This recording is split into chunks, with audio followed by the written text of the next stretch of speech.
charla es síndrome de Dravet, diagnóstico, puntos en el tratamiento actual. Es de la doctora Laura Victoria Guío, médica cirujana general y neuropediatra de la Universidad Nacional de Colombia, epileptóloga del Hospital Clínic y Sant Joan de Déu de Barcelona, España. Es jefe del Laboratorio de Epilepsia del Sueño y líder de la Clínica de Epilepsia del Hospital de la Misericordia de Bogotá. Ella nos mandó la charla, entonces espero que la disfruten y muchas gracias por su asistencia y por estarnos acompañando.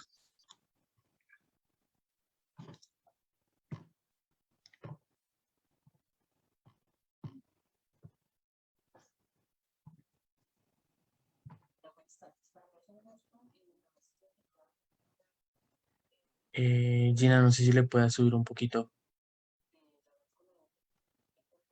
Me escucha un poco suave. Genéticas. El día de hoy hablaré sobre síndrome de Dravet y algunos puntos de recomendaciones prácticas en la vida diaria clínica. Este simposio sé que está... ¿No le puedes subir más? ¿O es lo máximo que te da? Para médicos generales, para personal de salud que no son médicos, para médicos pediatras, digamos que es una amplia gama de personas que trabajan en el área de la salud. Así que vamos a hablar sobre este tema en particular. Espero que puedan ser muy útiles. Lamentablemente no puedo estar presencial en esta charla, como sí, está mucho mejor. Les contarán los organizadores. Esta charla pues la envío pregrabada, pero me encantará contestar las preguntas que ustedes tengan. La charla será colocada justo al finalizar en la página de YouTube de DoCerebrix y en los comentarios nos pueden dejar todas sus preguntas y con gusto las contestaremos. Así que vamos a hablar sobre síndrome de Dravet.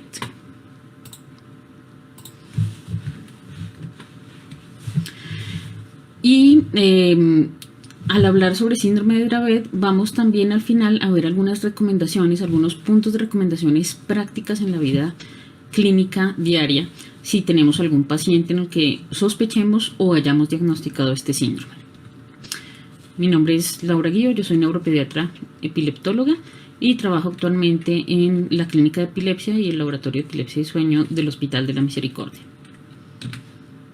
Declaración de conflictos de interés. Bueno, esta charla no es patrocinada por ninguna entidad, pero pues he dado varias charlas patrocinadas por la industria farmacéutica en los últimos años. Entonces, vamos a intentar tomar toda esta información que tenemos, resumirla y escoger esas píldoras de información que nos van a ser útiles en nuestra práctica clínica. ¿Qué tenemos?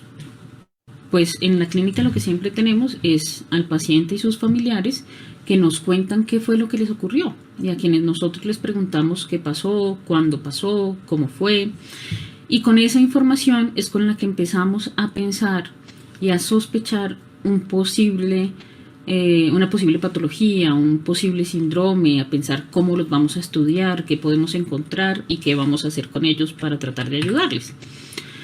Así que dentro de ese factor o dentro de los múltiples factores a considerar, este simposio nos hace énfasis en el factor genético, que es indiscutiblemente un factor muy importante que siempre está presente y que en las patologías que hemos ido viendo en estos días del simposio, pues es uno de los patrones predominantes, uno de los factores predominantes, porque estamos viendo esas patologías cuya etiología, cuya razón de ser se encuentra en las alteraciones genéticas.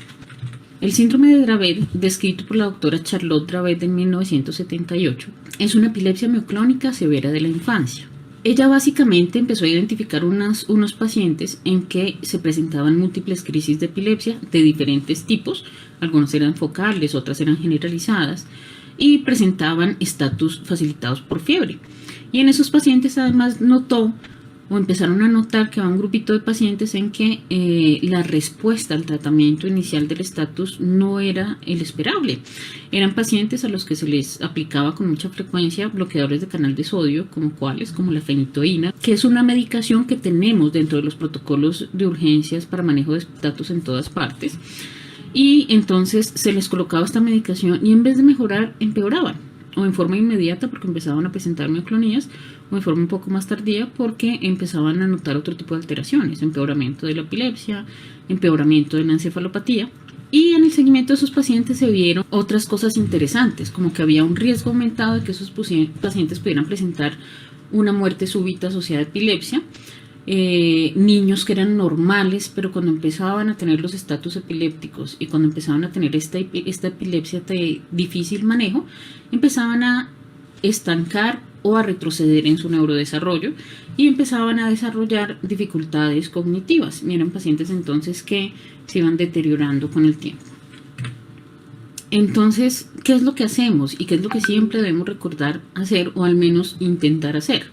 Que nosotros vemos pacientes que tienen un síntoma y ese síntoma es solo los efectos que estamos viendo de la enfermedad. Entonces hay que tratar de buscar la etiología, la causa de la enfermedad.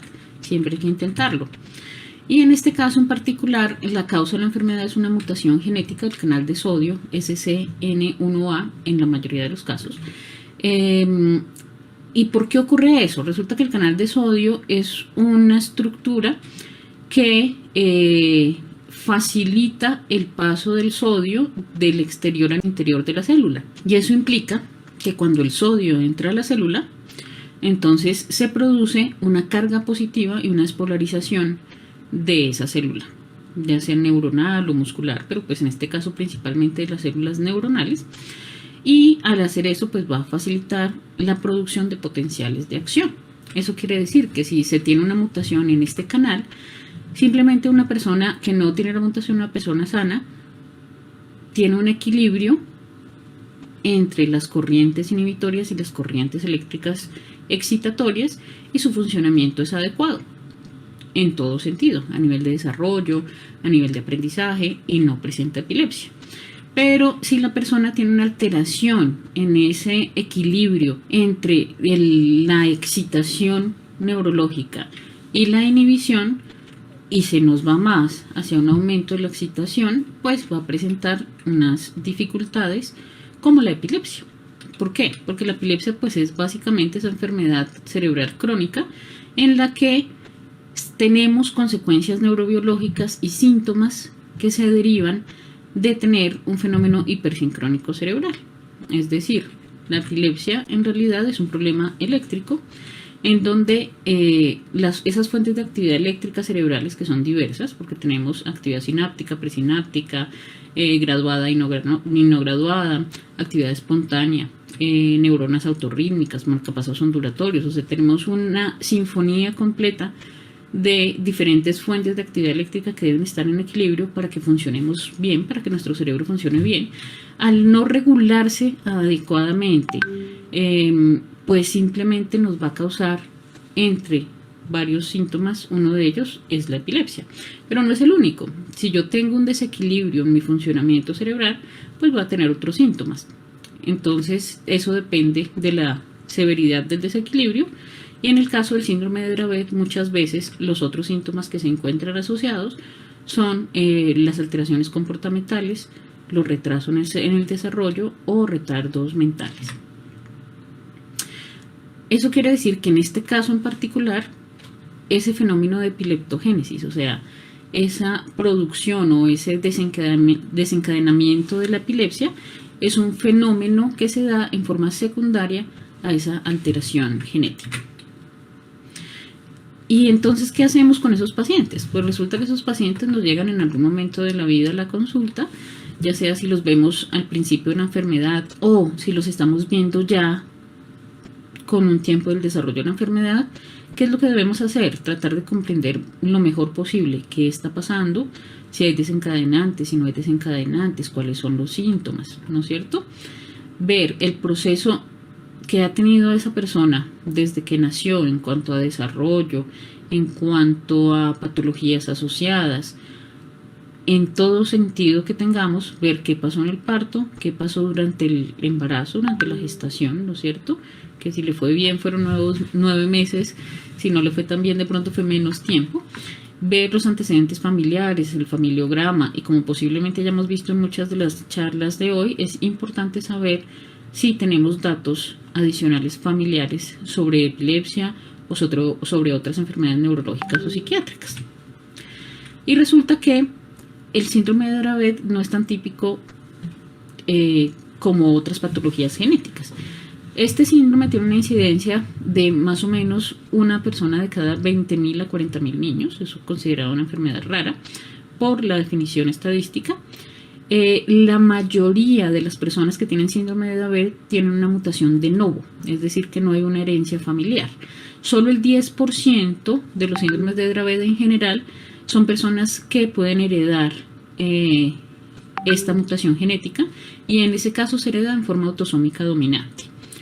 La mutación del gen SCN1A, que es la que vimos en la parte anterior, que codifica la subunidad alfa-1 del canal de sodio neuronal, es una de las más frecuentes encontradas en este síndrome clínico o electroclínico, que es el síndrome de Dravet, y explica entre el 80 al 85% de los casos de síndrome de Dravet. Y la mayoría de las mutaciones, como decíamos, son de novo, y solo 5 a 10% son familiares. Y con frecuencia en estos grupos que son familiares, 5 a 10% de personas, son personas de grupos familiares con antecedentes de crisis febriles plus, que en algún momento alguien de la familia puede desarrollar el síndrome de Dravet. Es decir, el hecho de tener la mutación del gen SNC1A no indica que la persona tenga un síndrome de Dravet, porque hay personas que pueden tener esta mutación genética y nunca desarrollaron síndrome de Dravet. Eso es muy importante y hay que tenerlo en cuenta y tenerlo claro, porque en realidad lo que yo hago es una sospecha de que la persona tenga síndrome de Dravet, se hace el estudio genético. Si compruebo que tiene la mutación, de todas formas debo, según la evolución del paciente, comprobar si la persona desarrolla o no un síndrome de Dravet. Porque hay personas que, como les digo, es más frecuente en las mutaciones que son familiares, que en realidad nunca desarrollan este síndrome, sino que tienen una variante de crisis febriles o crisis febriles plus o alguna otra epilepsia generalizada familiar. También hay un porcentaje pequeño de pacientes que tienen una mutación, que son niñas, es una mutación en el gen PCDH19, que está en el cromosoma X, y en las que también pues se presenta el síndrome de Dravet, también con una epilepsia refractaria y con el déficit cognitivo. Y esto explica más o menos el 5 a 10% de los síndromes de Dravet en niñas. Y también está descrito un porcentaje pequeño de pacientes que tienen una clínica y una evolución de síndrome de Dravet, que tuvieron otro tipo de mutaciones o que tienen otro tipo de mutaciones. Pueden tener mutaciones en los genes GABRG2 o GABRAC-G2, en SCN1B, SCN2A, CHD2, o sea, hay algunos otros reportes de pacientes con síndrome de Dravet que tienen mutaciones diferentes, pero estos son una cantidad más pequeña. Así que el síndrome de Dravet es una encefalopatía epiléptica, como lo dijimos, de grado muy severo, que inicia en el primer año de vida, generalmente con múltiples tipos de crisis, con estatus epilépticos, habitualmente desencadenados por fiebre o procesos inflamatorios. Entonces, generalmente, estos pacientes entonces son niños normales, que vienen con un desarrollo normal y que en el primer año de vida, ya sea con infecciones como infecciones urinarias, gripas, infecciones gastrointestinales, con la vacunación o cualquier otro tipo de proceso inflamatorio, desencadenan estatus epilépticos de difícil manejo y una epilepsia de difícil manejo. Entonces, en ese primer año, entre el primer y el segundo año de vida, vemos cómo en esos pacientes se instaura una epilepsia farmacoresistente o refractaria, a la que le ponemos varias medicaciones y aún así no logramos controlar las crisis. A partir del segundo año, además, ya notamos en forma más notoria, o depende del caso, incluso desde el primer año ya se pueden ver las alteraciones en el desarrollo. Entonces son niños que venían con un neurodesarrollo normal, que empieza a presentar la enfermedad, se instaura la epilepsia refractaria y empieza uno a ver o detención del desarrollo en el paciente o alcanza a ver procesos de retroceso cognitivo en estos niños. Ahora, ese retroceso cognitivo sí está asociado a la severidad de los estatus epilépticos y a la encefalopatía epiléptica. Una encefalopatía epiléptica implica no solo las crisis epilépticas, sino también los patrones electroencefalográficos. Por eso es muy importante que estos pacientes sean manejados en forma temprana y adecuada, porque si se disminuye la severidad de los estatus y la cantidad de ellos, y si se logra mejorar el control de la encefalopatía epiléptica, puede mejorar mucho el pronóstico funcional del paciente a largo plazo. Son factores determinantes para mejorar el pronóstico en ese paciente, sospechar y diagnosticarlo en forma temprana, ¿no es cierto? Y requiere un tratamiento multidisciplinar para tratar de brindar el mejor chance posible a ese paciente de que tenga un desarrollo adecuado o pues lo más adecuado posible para esa persona. Entonces tienen características de crisis frecuentes. Esas crisis, como dijimos, suelen desencadenarse en situaciones habituales de la edad pediátrica, o sea, las infecciones es de lo más frecuente en la edad pediátrica porque pues, precisamente los niños están desarrollando su sistema inmunológico, fiebre o febrículas, cambios de temperatura, insolación, vacunación. Entonces incluso también pueden tener muchas crisis sin ningún desencadenante. Y el otro fenómeno que debemos estar vigilando es precisamente esa alteración del desarrollo, del neurodesarrollo, ya sea por un retroceso o por la detención. Y con frecuencia los primeros síntomas que vemos es aparición de problemas conductuales como hiperactividad, alteraciones en lenguaje, empiezan a tener alteraciones en lenguaje en la comunicación y alteraciones en el aprendizaje. También pueden presentar algunos trastornos ortopédicos asociados, pueden presentar escoliosis, pie valgo, etc. Con frecuencia presentar algo de hipotonía. ¿Listo? También pueden tener problemas de crecimiento, de alimentación, inmunológicos o del sistema vegetativo. ¿Por qué? Porque como vimos, pues esta alteración genética condiciona una alteración en la producción de los potenciales eléctricos de las células, no solo en el cerebro, también genera eso en otros tipos de células, como los musculares. Entonces, con frecuencia, por eso esos pacientes tienen hipotonía y eso condiciona alteraciones ortopédicas. Pueden tener también otro tipo de alteraciones que dificultan, por ejemplo, su crecimiento. A veces tienen una tasa de crecimiento más baja a la normal. Hay que vigilar varias cosas. También pueden tener alguna predisposición a tener algunas alteraciones inmunológicas.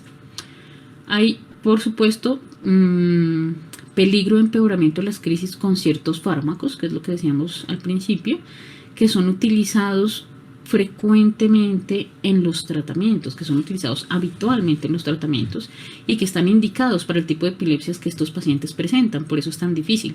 Muchos de estos pacientes pueden presentar crisis focales desde muy pequeños, que son claramente crisis focales, y que el médico que los ve al principio, dado que son crisis focales, indica un bloqueador de canal de sodio, pero la mutación genética de estos pacientes hace que esos bloqueadores de canal de sodio tengan una respuesta paradójica, una respuesta que no es la que esperamos y empeora la patología. Entonces, por eso en muchos casos es tan difícil y por eso muchos de estos pacientes, lamentablemente, pues sigue ocurriendo que empiezan a presentar los estatus, son manejados con los protocolos habituales en donde está incluido básicamente el uso de fenitoína, y la fenitoína puede empeorar la condición de los pacientes.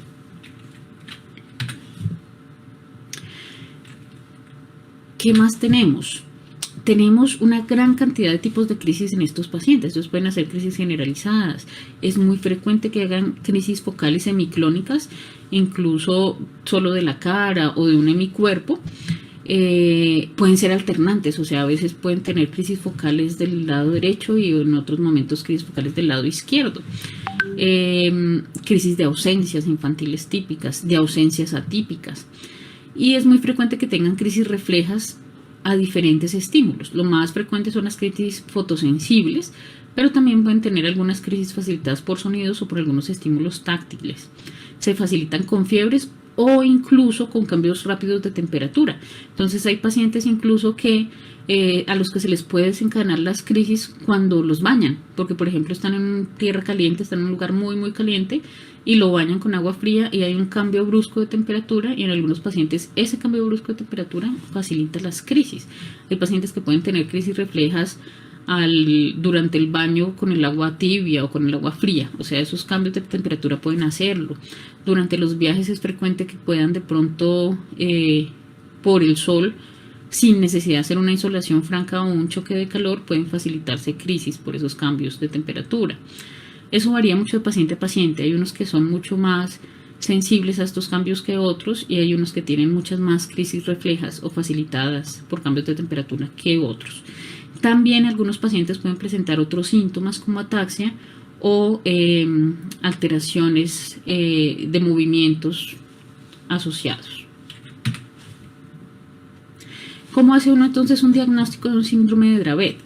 Básicamente, como en todas las patologías, pues uno hay que saber que existe para poder verlo. Si uno hay algo que no sabe que existe, pues no lo ve, no lo piensa, ¿no es cierto? Y el diagnóstico se basa básicamente en la clínica y los hallazgos en el electroencefalograma. Eso es lo que me va a dar a mí la sospecha clínica, ¿no es cierto? O sea, la aparición temprana de las crisis, los estatus de difícil manejo, muchos tipos de crisis diferentes, entre ellos incluidos mioclonías, que de pronto hayamos detectado que tenga crisis facilitadas por otros factores, que hayamos detectado que el paciente está haciendo cambios comportamentales o retroceso en el neurodesarrollo, ¿no es cierto? Y se le empiezan los estudios neurofisiológicos con electroencefalografía, o pues en general lo más adecuado sería con estudios más largos, o sea, video electroencefalografías o telemetrías, como decimos también acá en muchas ocasiones. Al principio del cuadro clínico, esos estudios iniciales neurofisiológicos son normales. Luego empezamos a ver las descargas epilépticas de punta polipunta onda y empezamos a ver enlentecimiento de las frecuencias basales. Entonces empezamos a ver la encefalopatía que se empieza a ver en los estudios neurofisiológicos. Podemos ver también descargas multifocales, o sea, tienen varias características, y empezamos a ver cómo en muchos estadios de los trazados, sobre todo en sueño, esas descargas generalizan, se propagan mucho más fáciles y van dañando el trazado de fondo normal. La resonancia suele ser normal. Hay varios diagnósticos diferenciales. Básicamente, los diagnósticos diferenciales son otro tipo de encefalopatías epilépticas, como el síndrome de Lennox-Gastaut, la epilepsia mioclónica estática o astatomioclónica o síndrome de Dosé. Es común que estos pacientes pues presenten también asociada a la epilepsia una discapacidad cognitiva que puede variar mucho, de moderada a severa, y epilepsias intratables.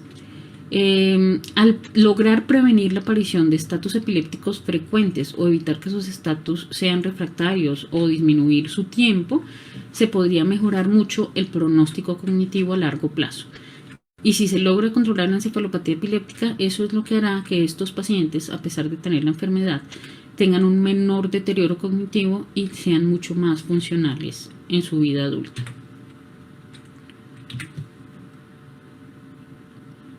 Estos pacientes que tienen este tipo de patologías, como el síndrome de Dravet, deberían ser tratados en centros de referencia, en donde grupos multidisciplinarios o interdisciplinarios puedan trabajar con estos casos, porque como vimos, pues estos niños no solo van a necesitar el neuropediatra o el epileptólogo que le maneje la epilepsia refractaria, sino que van a necesitar también procesos de rehabilitación, tanto física como cognitiva, ¿no es cierto? Entonces, con frecuencia son pacientes que deben ser vistos también por medicina física y rehabilitación infantil, a veces también por psiquiatría, dependiendo del trastorno comportamental. Son pacientes que ya desde el principio, cuando empezamos a tener la sospecha clínica, deben ser vistos también en conjunto con genética para poder hacer lo antes posible la confirmación de la mutación genética. Requerirán procesos de terapias de rehabilitación, requerirán muchas veces, por ejemplo, interconsulta a infectología o a inmunología, dependiendo de las complicaciones asociadas. Entonces, lo más adecuado es que estos pacientes estén tratados en centros de referencia, porque es que lo normal es que uno sepa lo mejor que puede las cosas, pero nadie es experto en todos los temas. Así que en este tipo de patologías que son raras, que son pocos pacientes, lo mejor es que quienes tienen más experiencia en manejarlos sean quienes los manejen.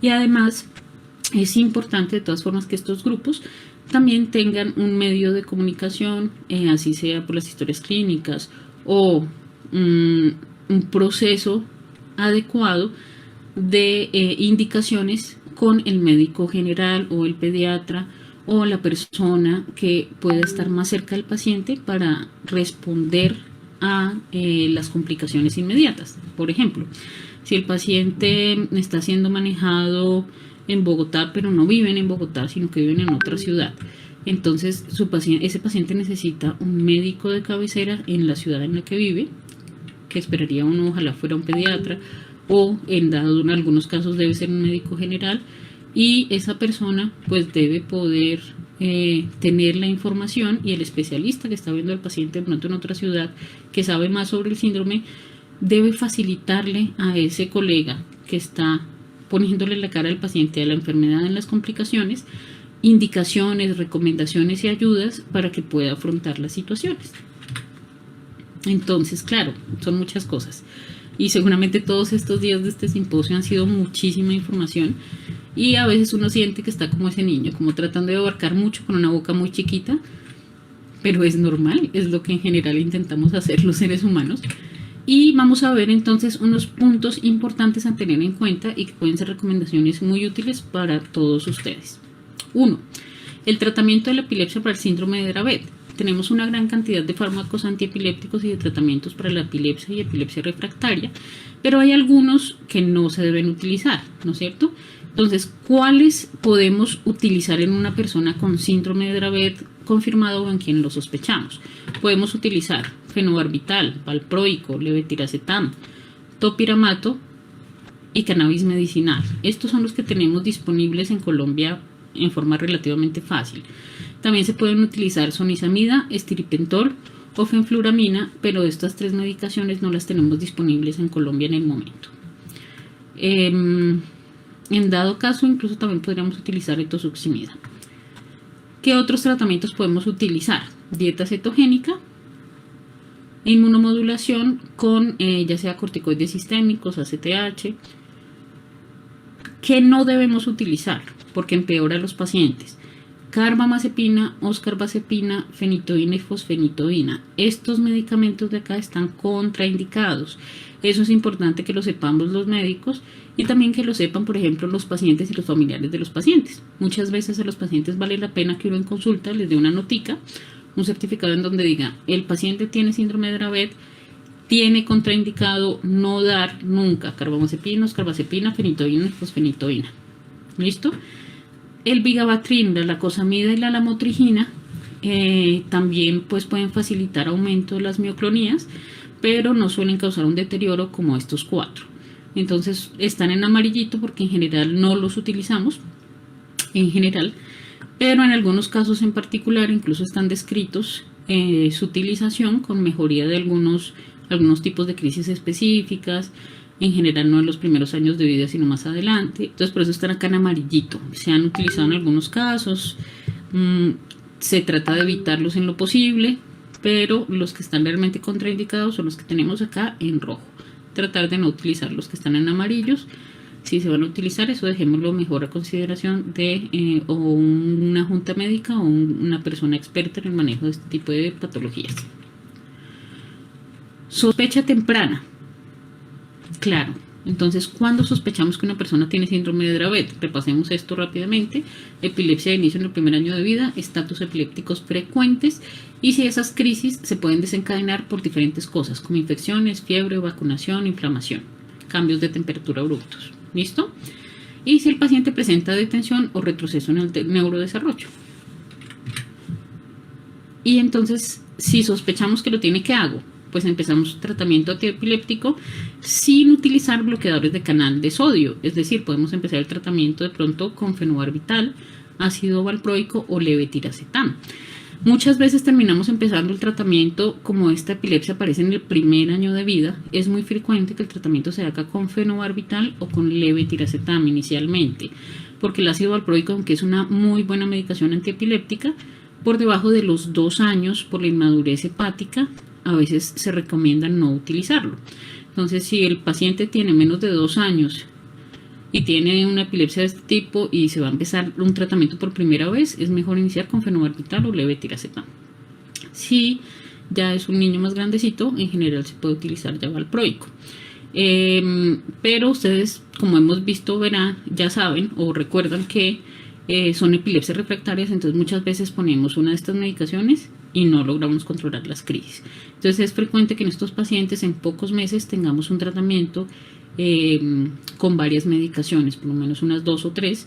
Entre ellas casi siempre intentamos fenobarbital, levetiracetam, clobazam, ácido valproico. ¿Listo?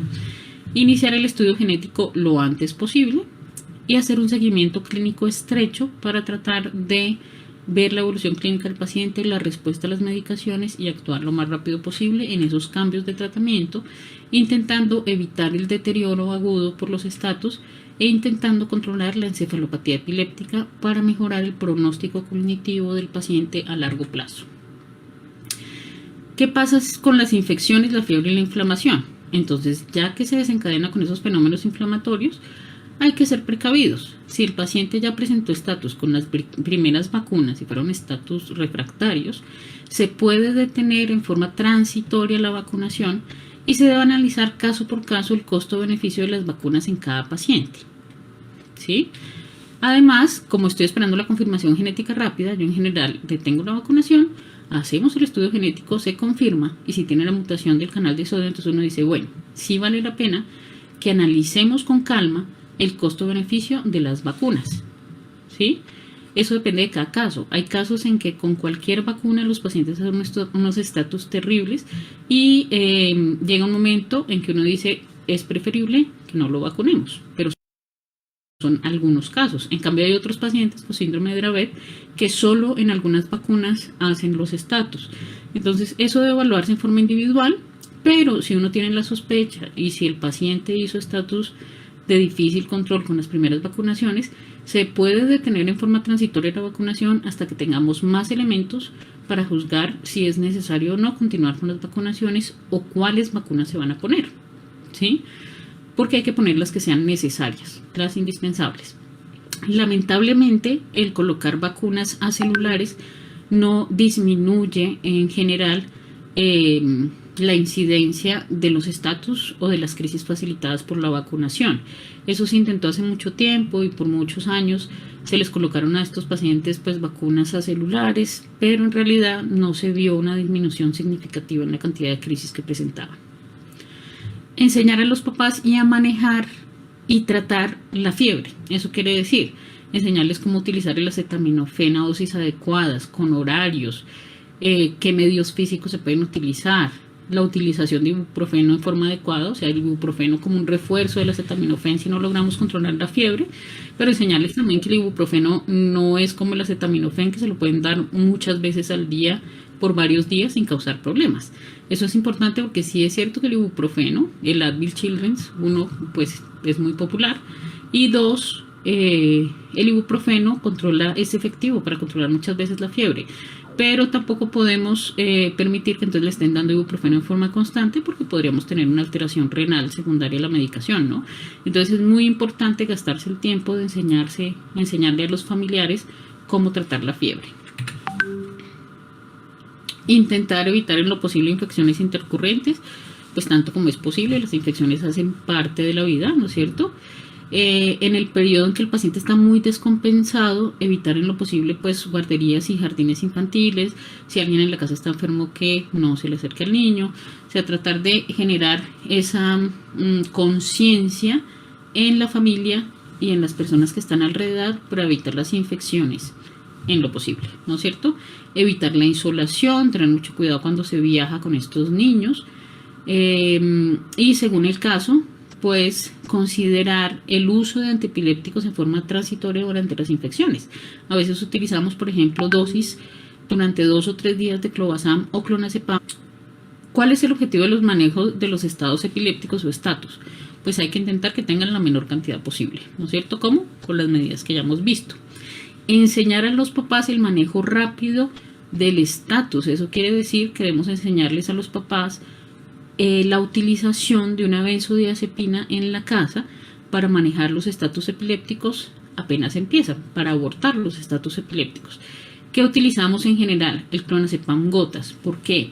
Porque es fácil de manejar, es fácil de transportar, no necesita refrigeración, no necesita nada. Y se puede administrar con bastante seguridad. Es una benzodiazepina que presenta, a dosis adecuadas por supuesto, pocas complicaciones o poco riesgo de un paro respiratorio, por ejemplo. Entonces es una de las medicaciones que más utilizamos y que es muy útil utilizar. Hace un tiempo utilizábamos mucho también clonazepam en ampollas. La verdad, no tener disponible el clonazepam en ampollas en Colombia ha sido un dolor de cabeza terrible y ojalá un día pronto lo volvamos a tener. Es una lástima que no lo tengamos disponible ahorita. Ese manejo temprano y lo más rápido posible de las crisis muchas veces nos puede evitar instauración como tal de estatus y nos facilitará el control temprano de las crisis. Y es muy importante en muchas ocasiones darle una guía de manejo, un certificado, darle como una pequeña guía al paciente para que la tenga disponible por si va a tener que ingresar por urgencias en un hospital que no es el habitual al que siempre va o está de viaje, donde pongamos cuáles medicaciones está prohibido colocarle, o sea, no aplicar fenitoína, carbamazepina o carbazepina, y sí poder colocar que se pueden utilizar para el manejo ácido valproico, fenobarbital, levetiracetam-IB, las medicaciones que están disponibles en el sistema. Eso ayudará mucho a que el tratamiento sea más rápido. Crisis reflejas, como dijimos que son frecuentes, hay que tratar de identificarlas y disminuir los desencadenantes. Por ejemplo, si el paciente tiene crisis fotosensibles o desencadenadas por patrones visuales, pues debo intentar disminuir los posibles desencadenantes, ¿no es cierto? Entonces en la casa, en vez de tener luz blanca, tengo luz cálida, o sea, bombillos de luz amarilla. Evitar patrones visuales. Por ejemplo, yo tengo una paciente con síndrome de Dravet que se le facilitan las crisis mucho por patrones visuales y ellos vivían en una casa donde el piso era con baldosas en ajedrez, blancas y negras.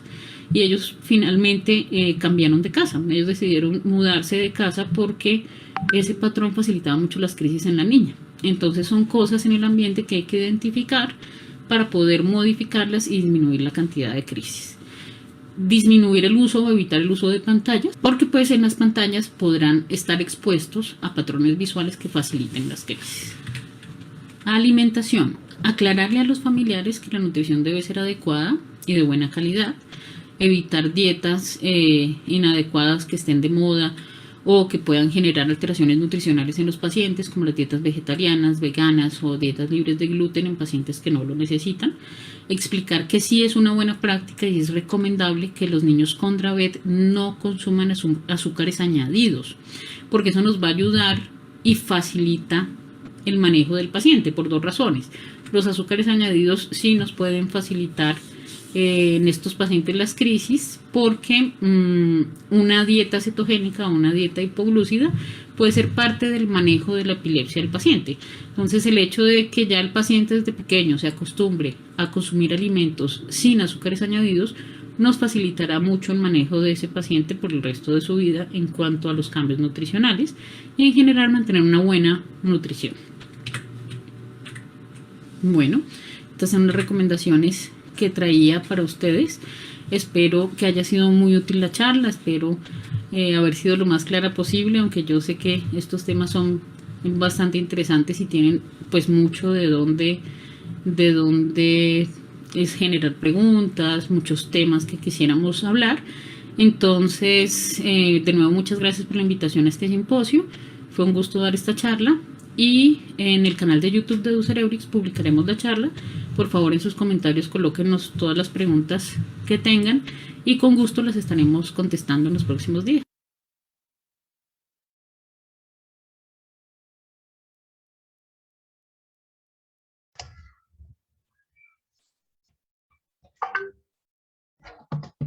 Bueno, muchas gracias por asistir por escuchar la charla de la doctora Guido. Como dijo, ahorita compartimos la página de ella por si necesitan hacer alguna pregunta o tengan otra duda. A continuación, Nora es de la Fundación Síndrome de Dravet, psicóloga, nos va a hablar sobre la gran labor que ellos hacen. Nora, mucho gusto. Gracias por asistir a nuestro panel del simposio virtual de genética clínica. Muchísimas gracias a Gina, a la Universidad Militar y a FECODER por invitarme. Dravet Colombia es una fundación que está en formación. Les voy a compartir rápidamente unas diapositivas, pero permítanme un segundo porque no veo por dónde. Ay, madre. Documentos. Listo, presentación Dravet. Bueno, inicialmente quisiera presentarles a mi fundación. Ellos son nuestros niños, son Dravet Colombia. Muchos de ellos todavía están en la primera infancia. Y también Dravet Colombia, ya no solamente es Dravet Colombia, tenemos pacientes de Perú, Bolivia, Ecuador, Nicaragua y México, que se vinieron a trabajar con nosotros. Todos están diagnosticados por genética médica. La Fundación Síndrome de Dravet somos una fundación de papás y mamás con hijos afectados con esta enfermedad rara y de origen genético. Nora, no se está viendo la presentación.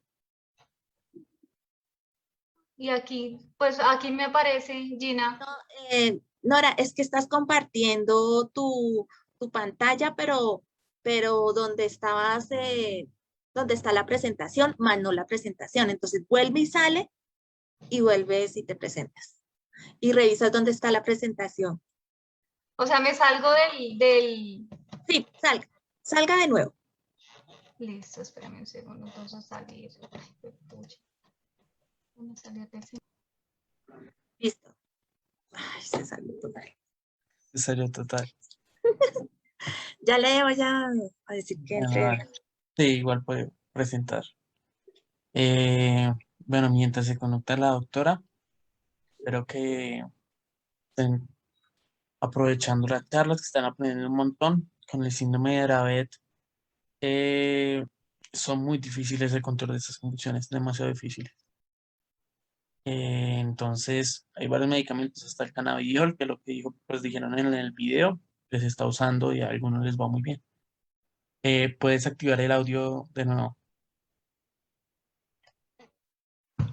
¿Me escuchan? Sí, ahí te escuchamos. Listo, bueno, Pues entonces, como les decía... Dale compartir. Estás compartiendo la pantalla. Ahí se ve, entonces ahora coloca la presentación normal. Ahí. Eso, y ahora la colocas grande y ya. Ah, ok, listo. Pero permítame un segundo porque es que esta es la primera parte. Listo, buenas tardes. Mi nombre es Nora Ramírez. Yo soy psicóloga, soy creadora de contenido. Al igual que Laura Guío, tengo un canal en YouTube con mi nombre, Nora Ramírez. Ellos son los niños de nuestra fundación Dravet Colombia, que ya no es solamente Dravet Colombia, tenemos pacientes de Perú, Bolivia, Ecuador, Nicaragua y México. Como se pueden dar cuenta, son niños que están en la primera infancia. La mayoría de nuestros niños tienen diagnóstico genético completo, que nos da ya un dictamen de que sí es síndrome de Dravet. Bueno, la Fundación Síndrome de Dravet somos una fundación de papás y mamás con hijos afectados por esta enfermedad rara y de origen genético. En el GNSS1 hay PSH19 niñas que luchamos por una cura mediante las nuevas tecnologías de terapias avanzadas como son terapias génicas y terapias celulares. Nosotros tenemos una colaboración activa con Apoyo Dravet de Europa. Tuvimos la oportunidad de entrevistar en el canal de YouTube a los investigadores que están haciendo pues los tratamientos para la cura del síndrome de Dravet en terapia celular, nanopartículas, nanomedicina, todo lo que tiene que ver con el sistema digestivo que nos explicó Víctor Puntes. Esa colaboración en este momento la tenemos activa y con ellos, si Dios lo permite, el otro año vamos a tener una colaboración ya de tipo financiero, si lo podemos lograr. También tenemos una colaboración de tipo informativa con las fundaciones Síndrome de Dravet Argentina, con su líder que es Diego Longoni, por si hay asistentes de Argentina, pues que pues se puedan remitir a esta fundación. Ellos también están buscando portadores afectados dentro de la enfermedad, y con la Fundación Dravet Chile, que también están en la misma búsqueda. Nosotros queremos llegar a ser una red suramericana, que lo voy a explicar un poco más adelante, entre todas las fundaciones que están para síndrome de Dravet, por la siguiente razón. Nosotros ya tenemos ensayos en terapias génicas. ¿Cuáles son los laboratorios que están trabajando para la cura del síndrome del Dravet? En este momento a nivel mundial se conocen 5, 4 están en Estados Unidos y 1 está en España. Hay uno que ya tiene un ensayo activo hace un año, que es Stop Therapeutics, con unos oligonucleótidos antisentido, que se llama el estudio Monarca. Y hay una compañía que se llama Encode Therapeutics, que inicia ensayos en España y en Estados Unidos simultáneos en diciembre de este año. Es un estudio que va a durar una duración de 2 años, con un vector ADN asociado que puede curar el síndrome de Dravet. También hay otras compañías como Tevar Biocen, que también está desarrollando un vector ADN asociado, Street de Bio, y el CIMA, que está en España. Ellos son la esperanza de nuestros niños. Nuestra enfermedad es fármaco-resistente, como explicaba Laura Guío. No tiene cura, tiene una muerte súbita, y hay muchas comorbilidades dentro del síndrome de Dravet. Por eso nosotros como fundación le estamos apostando a cualquiera de las terapias génicas que están haciendo en los ensayos clínicos. Vinimos a este simposio pues a darnos a conocer. Estamos buscando voluntarios en difusión para búsqueda de portadores. Esos voluntarios pueden ser médicos, pueden ser genetistas, pueden ser neurólogos que conozcan pacientes que estén positivos en los exámenes genéticos y nos lo puedan remitir en la información de contacto. Estamos también buscando patrocinadores corporativos con apoyo financiero del sector privado, obviamente para poder acceder a las terapias génicas. Nosotros tenemos una esperanza de los ensayos clínicos. Esos ensayos clínicos obviamente generan investigación, y esa investigación nos gustaría que fuera desde Colombia. Nosotros estamos informados desde Dravet Colombia que tanto la Fundación Cardioinfantil como el OMI han tenido ensayos que han sido avalados por la FDA, y nosotros como fundación tuvimos un avance muy grande acercándonos a Brasil, que son pioneros en ese tipo de terapias avanzadas. Ellos nos dicen que si podemos tener una colaboración activa con cualquiera de los laboratorios, podríamos hacer un trabajo conjunto con este país. Queremos que no solamente sea Colombia, sino que sea toda Sudamérica, como lo estoy diciendo en la creación de esta red de apoyo, que podamos llevar a todos nuestros niños, independientemente de su condición clínica, su condición económica, que estén en el régimen subsidiado o en el régimen contributivo, a un ensayo de este tipo.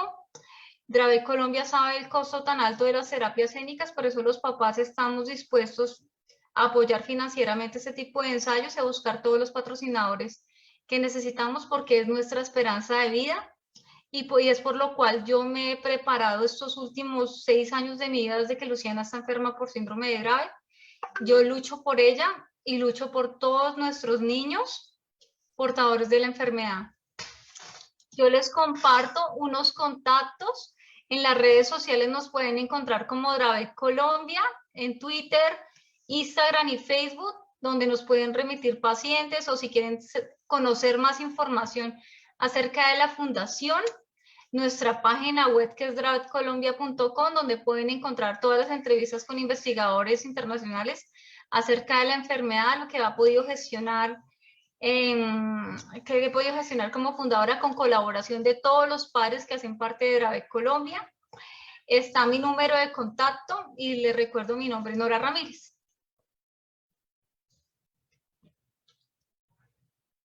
Listo, no es más. Si yo te voy a pedir un favor, Sebastián, si es posible que yo pueda compartir este tipo de información en el grupo de WhatsApp, pues para que los médicos puedan saber dónde podernos ubicar, Claro que sí. y poder contactar a la fundación. Sí, claro, claro que sí. Sí, tú la puedes compartir. ¿Tú estás en los grupos de WhatsApp? Sí, yo estoy en los grupos de WhatsApp. Si tienen alguna pregunta, con muchísimo gusto. Como yo les acabo de explicar, me he preparado muy bien, conozco muy bien cómo funciona la terapia génica. He tenido la oportunidad de hablar con algunos de los laboratorios en Estados Unidos que han sido muy receptivos con nosotros. Entonces, pues es una esperanza para nosotros. También el acercamiento que tuve con Brasil me pareció extraordinario, ver que es un país latinoamericano que ha avanzado mucho en la parte de ensayos de terapia génica. Entonces, yo creo que Colombia, si Brasil pudo, nosotros también podemos. Y esa es una Sí, invitación que yo le hago a los médicos también. sí, la cuestión es que de pronto en el ámbito investigativo, sabes que por lo que siento es que no se le está prestando como un suficiente esfuerzo acá, Sí, porque ya sí, yo siento eso, porque los pacientes están en militar. Hace poco, pues, vi paciente con diabetes, que está de manejo con cannabis. Entonces, yo creo que la parte investigativa se ha dejado de lado para centrarse en el tratamiento y en intentar mejorar pues, los eventos de crisis de estos pacientes. Es la que verdad lo que yo siento acá. sí, pero, Em, pero pues antes de, pues, de terminar mi presentación, porque sé que es muy corta, yo quiero decir una cosa importante sobre todo y es un mensaje para los médicos. Nosotros como papás, y sobre todo lo digo desde mi voz, nos hemos preparado muy bien, conocemos muy bien cómo funciona la terapia génica, hemos seguido todos estos años a esos laboratorios que les acabo de presentar, que son los que nos van a cambiar la vida de nuestros niños. Vivir con Dravet ha sido muy difícil, los papás que tienen los niños sufren muchísimo, sufrir una UCI es terrible, una unidad de cuidado intensivo es terrible, tener 6 medicamentos como los tiene mi hija es algo terrible, estar diagnosticado con que se va a morir por una enfermedad neurodegenerativa que no le tiene ningún pronóstico de vida a un niño, es algo sí, muy importante para cualquier familia. Por eso luchamos y esperamos el apoyo de los médicos que estén de nuestro lado. sí, la cuestión es una enfermedad que sí es muy difícil de manejar las convulsiones, muy difícil, está muy difícil. Tanto el lennox-gastaut como el síndrome de Dravet. Yo creo que la investigación pues sigue también, pues obviamente pioneros en otros países, se tiene que seguir investigando, pero lo que te digo, o sea, mi impresión como en Colombia es que sí falta como esa iniciativa investigativa de pronto, pero la gracia es que sí, porque tenemos los pacientes, o sea, tenemos los pacientes y los medios para investigar. Es lo que No, tenemos, o sea, lo podemos hacer. y el mecanismo de la terapia génica es igual al de la COVID, o sea, es exactamente lo mismo. La única diferencia es que nosotros podíamos hablar con los laboratorios y los laboratorios podrían apoyarnos. Entonces, ya que Dravet tiene tantos ensayos activos, no solamente los de tratamiento de cura, sino que también están los de terapia celular, tienen los que están por el sistema digestivo, o sea, tienen muchísimos ensayos clínicos en este momento que nos mejoran la calidad de vida de cada uno de los niños. Sí, yo creo que también algo positivo es que de estos ensayos, si se demuestra algún tratamiento, sin duda se está implementando a estos pacientes. Yo me acuerdo pues en las discusiones que tuvimos con respecto a la literatura de tratamiento contra VER en el hospital, en el servicio de neurología pediátrica. En su momento, pues nos comentaban, pues ya la doctora que ya tiene mucho tiempo, que eso al inicio de los estudios de cannabidiol, del cannabis, eso fue ¿cómo lo diría yo? Como un espanto para un montón de gente por fuera de que no conocía la enfermedad, que cómo iba a ser, que cómo le iban a dar cannabis a los niños y demás, pero ya con el sustento de las investigaciones y que mejoraban bastante las convulsiones y los episodios de crisis en los niños, ya la evidencia tumbó eso y se está usando. Entonces yo creo que también eso va a pasar con las siguientes terapias en que ahorita se piensa que eso está muy lejano y demás, y la evidencia al último va a soportar usarlos. No, y lo que yo te digo, ya tenemos el segundo grupo de laboratorio que es en COP, que ya en diciembre ya empieza ensayo clínico con niños en España y en Estados Unidos. Y Dravet Colombia no quiere ser solamente Dravet Colombia, quiere ser la Federación Suramericana del Síndrome de Dravet, con el apoyo de las otras federaciones con las que ya se está hablando y también el acercamiento que se está tratando de hacer con Brasil. Listo, no, muchas gracias. Muchas gracias, no. Es espectacular por la información y claro que sí puedes colocar la información en los grupos. Muchísimo gusto, con muchísimo gusto para ustedes. ¿Tienen alguna pregunta o ya? No había preguntas de tu charla. Mensajes de felicitaciones. Listo, gracias.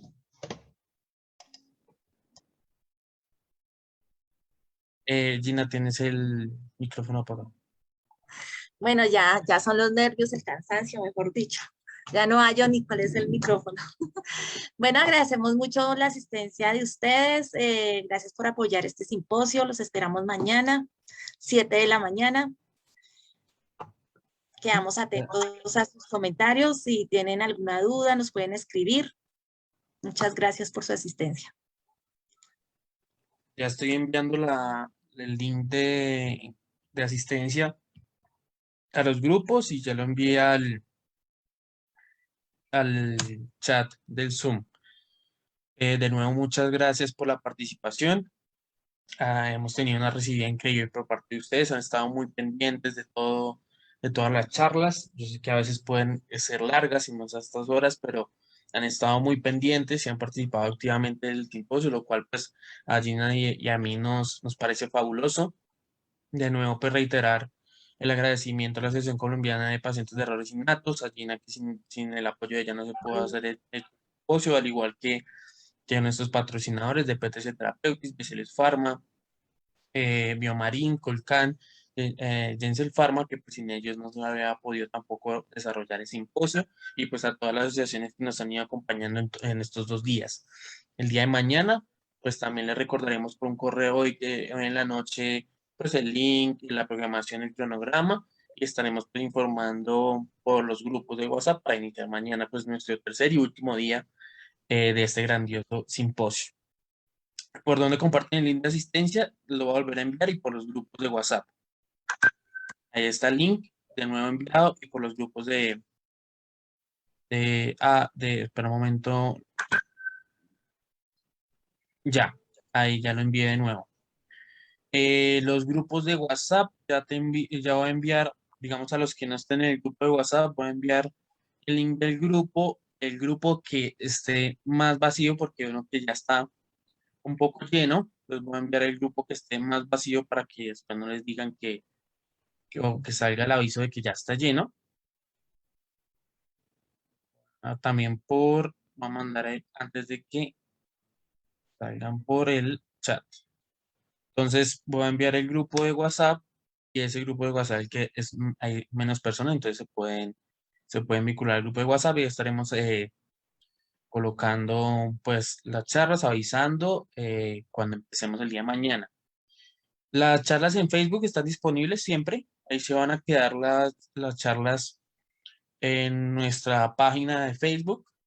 Posteriormente a terminar el evento van a quedar en nuestro canal de YouTube permanentemente y pueden chequearlas, revisarlas pues constantemente eh, cuando quieran repasar algún día en especial o alguna charla en especial.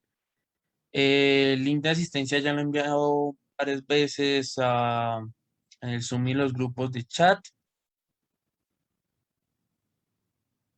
Voy a enviarlo por última vez. Entonces espero que también mañana la participación sea igual que en estos 3 días. En serio les agradecemos mucho por parte de Gina y de parte mía. Esperemos que también mañana sea de su total agrado. Entonces, muchas gracias por todo. Pueden ir desconectando y mañana nos veremos en este último día de simposio. Gina, tienes apagado el micrófono. De nuevo. Descansen, que tengan una feliz noche, que recarguen baterías para mañana.